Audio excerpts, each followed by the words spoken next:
And now, it's time for SPG, as in Super Bacchanal Secret Files.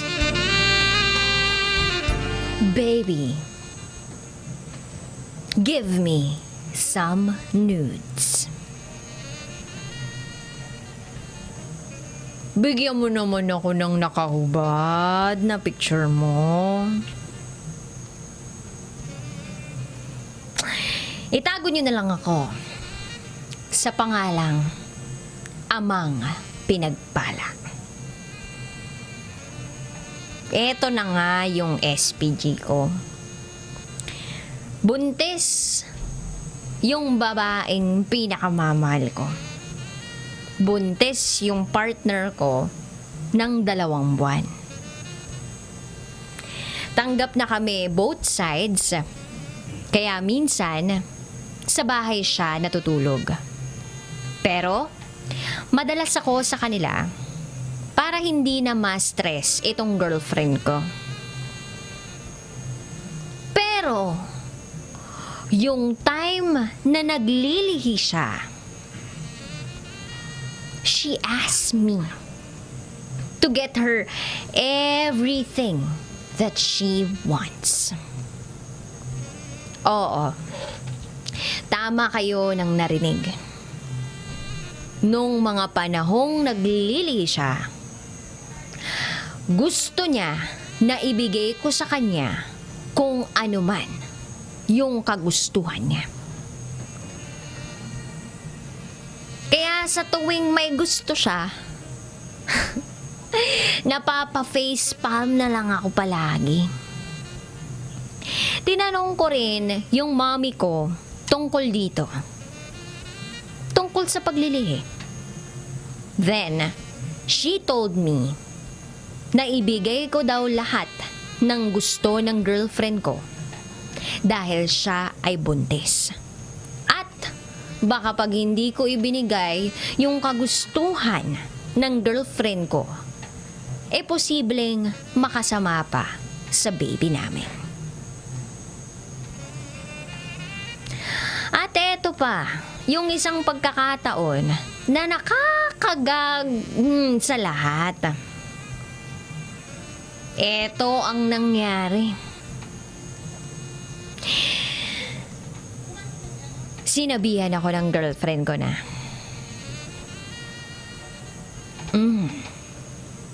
ay, tinitingnan ako ng malagkit. Sabi ko sa kanya, baby, bakit mo ako tinitingnan ng ganyan? At ngumiti ang girlfriend ko. Tapos, nag-lip bite. Sabi ko, siniseduce mo ba ako? At nagsalita ang girlfriend ko ng, no! Ang pangit mo! At sumagot ako ng, okay. Maya-maya pa, biglang nagsalita ulit ang girlfriend ko. At ang sabi niya sa akin, baby, give me some nudes. At napasagot ako ng, ha? At sumagot naman siya ng, sabi ko, pahingi ako ng hubad mong picture. Tinanong ko siya, bakit? Para saan? Ilang segundo pa, bigla siyang umiyak. Oo, bigla na lang umiyak ang girlfriend kong buntis.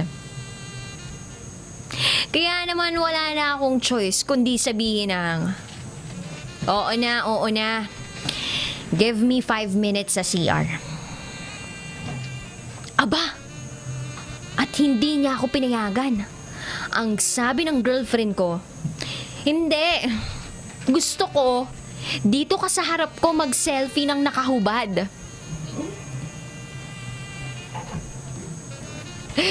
Sa isip-isip ko sa pagkakataong yun, ang dasal ko ay, Lord, help me!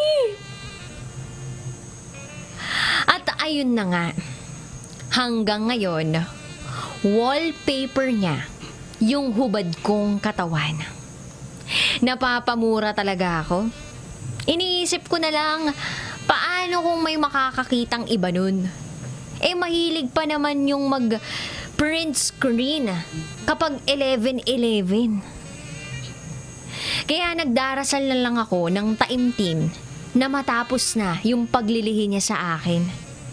Ang awkward pa naman din kapag kinakalikot ko yung cellphone niya, tapos yung wallpaper niya yung hubad kong katawan. Grabe. Kaya naman, wala tayong magagawang mga kalalakihan. Kung pwede lang tayo ang magbuntis, di sana tayo na. Para tayo naman yung manghihingi ng nude sa kanila.